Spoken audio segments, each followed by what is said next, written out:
Assalamualaikum warahmatullahi wabarakatuh. Sepanjang saya hidup ni, satu kali je saya pernah beli konsol iaitu PS3 masa saya dekat Jepun dulu. Tapi sebelum tu saya memang ada main lah PlayStation iaitu PlayStation 1. Saya suka gila dengan Digimon World 1. Rindu gila kot. Bila Sony announce PS5 terbaru mereka, sejujurnya saya memang tak ambil pot sebab saya tak berapa minat dengan konsol kan. Tapi dia punya hype tu lain macam hingga saya yang tak berapa minat dengan konsol ni pun rasa tertarik untuk beli. Luckily dekat Kelantan ni tak ada stok. So kalau anda buat pre-order second batch dekat Kelantan ni, sampai sekarang anda belum dapat stok lagi. Dan saya ada seorang kawan owner kepada satu campsite yang paling besar dekat Kelantan ni iaitu Min House Camp. Dia beli PS5 dan dia offer saya untuk review PS5 dia. Even dia tak unbox lagi PS5 yang ada dekat kanan saya. Saya the first person yang unbox dia punya PS5 lah. So saya dah guna PS5. Video kali ni saya nak kongsikan pendapat jujur saya kepada anda tentang PS5. Atau mungkin kita boleh kata,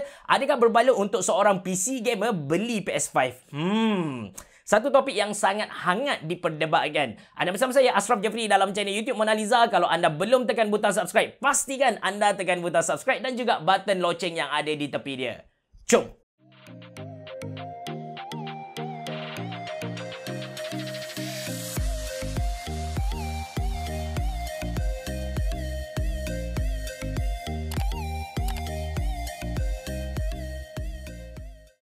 Sebelum saya mula, saya nak buat satu disclaimer yang mana pendapat saya kali ni purely dari seorang PC gamer yang dah lama gila tak guna konsol, ataupun saya akui yang saya tak up to date langsung teknologi apa yang dimasukkan ke dalam konsol, dimasukkan ke dalam PS5. So, saya berpendapat yang video kali ni sesuai gila untuk seorang PC gamer atau siapa-siapa yang tak pernah beli konsol and bercadang untuk beli konsol ataupun PS5.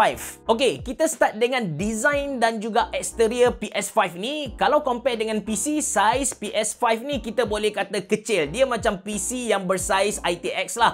Tapi dia lebih nipis. Kalau compare dengan Cooler Master NR200p tu, disebabkan PS5 ni nipis, jadi lagi senang untuk kita letak dia di mana-mana. Lagipun design dia tu memang nampak eksklusif, nampak premium. Kalau kita letak dekat ruang tamu pun nampak cantik kita punya decoration. Jujur saya kata dia punya design tu memang menghampiri air purifier jauh kalau kita nak compare dengan router tu. Dekat bahagian bucu ada logo PS5 dan dekat dalam ni ada tulisan Sony dan ada biasan cahaya yang berwarna biru, bukan RGB, bukan, okey. Kemudian untuk I/O connection, bahagian hadapan ada USB Type A, lepas tu ada USB Type C, reset button dan juga power button. Untuk bahagian belakang pula ada dua USB 3.0 Type A, lepas tu ada LAN port, ada HDMI port dan juga power jack. Sekarang dah settle bab luaran, fizikal dan juga dia punya design lah. Kalau anda tanya saya apa first impression saya terhadap PS5 ni, sejujurnya saya agak impresif lah. Sebab saya dah lama gila tak up to date dengan teknologi yang ada dekat konsol ni. Saya tak sangka langsung yang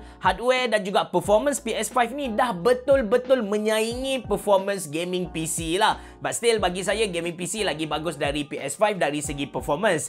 Cuma lepas guna dalam 3 hari macam tu, saya punya, apa kita cakap lah, saya punya jangkaan tu sedikit meleset. Dia macam menghampakan saya sebab saya memang betul-betul ada high expectation dekat PS5 ni. Tapi lepas saya guna, saya macam gini je.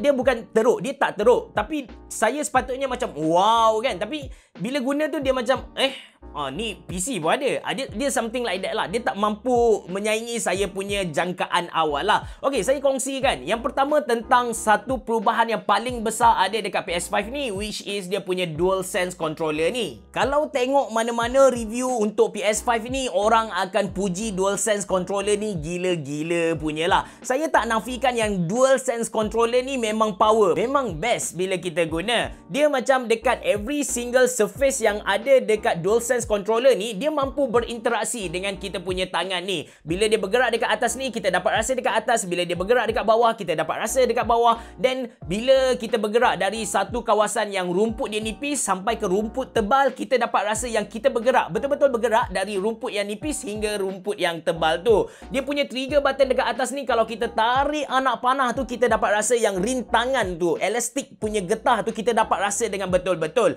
Lagi dia ada speaker yang mana speaker ni ni pun berfungsi untuk tambah satu lagi deria kepada kita untuk pastikan yang kita dapat feeling yang sebenar. Cuma benda ni kan, feeling ni dia lebih kurang sama ada dekat controller HTC Vive Rift S yang Adli review sebelum ni. Bezanya controller untuk PS5 ni, DualSense controller ni dia dalam setongkol macam ni. Kalau Rift S dia dalam bentuk dua yang berasingan. Kemudian bahagian atas DualSense controller ni ialah touchpad dan dia datang juga dengan mikrofon. Okey, tadi saya ada sebut kepada anda tentang Astro Playroom kan? So Astro Playroom ni ialah game yang dibuat secara eksklusif oleh Sony dan dibagi secara percuma dekat PS5. Kenapa dia bagi secara percuma? Sebab dengan Astro Playroom ni kita ataupun user dapat rasa apa feature-feature yang ada dekat DualSense controller ni. A sampai Z kita dapat rasa mereka memang cipta khas untuk kita guna DualSense controller ni secara maksimum macam tu lah. Dan bila kita sebut tentang game, dia ada kelemahan dan juga kelebihan PS5 ni compare dengan konsol-konsol sebelum ni. Dia punya kekurangan ialah dari segi game PS5 ni sebenarnya tak banyak. Sampai waktu ni memang boleh kira dengan jari. Sikit gila kot. Tapi kelebihan PS5 compare dengan konsol-konsol sebelum ni, dia ada backward compatibility yang mana kita dapat main game PS4. So game PS4 banyak gila kan. So tak jadi alasan yang kita tak ada game nak main lah. Itu kelebihan yang ada dekat PS5. Dan untuk poin yang ketiga iaitu tentang dia punya interface. Bagi seorang yang memang kita kata macam saya sebenarnya macam tak pernah guna konsol lah sebab dah tinggal almost dekat 10 tahun macam tu kan. So dia punya interface memang user friendly. Walaupun saya tak pernah main PS4 sebelum ni, bila saya buka interface yang ada dekat PS5, saya terus dapat adapt walaupun tak sampai 10 minit. Seriously, memang ready to go. Maksud saya macam, let's say kita penat kerja, kita balik rumah, kita mandi. Lepas mandi tu kita ada macam niat nak main game kan. Kalau PC, kita kena buat itu, kena buat ini baru dapat main. Tapi PS5 ni, kita just turn on dia, ambil joystick, duduk atas beanbag dan kita terus boleh main. Okey, poin saya yang keempat ialah dari segi gaming performance lah. Di era graphic card yang makin pupus ni, bayangkan PS5 ni dapat deliver game 4K resolution 120 FPS, lepas tu ada DLSS, lepas tu ada juga ray tracing pada harga RM2,300 Malaysia sahaja. Bayangkan untuk main game 4K, lepas tu game 120 FPS dekat PC, kita perlukan graphic card at least RTX 3070 yang mana grafik RTX 3070 tu dengan harga scalper sekarang kita dapat beli 2 biji PS5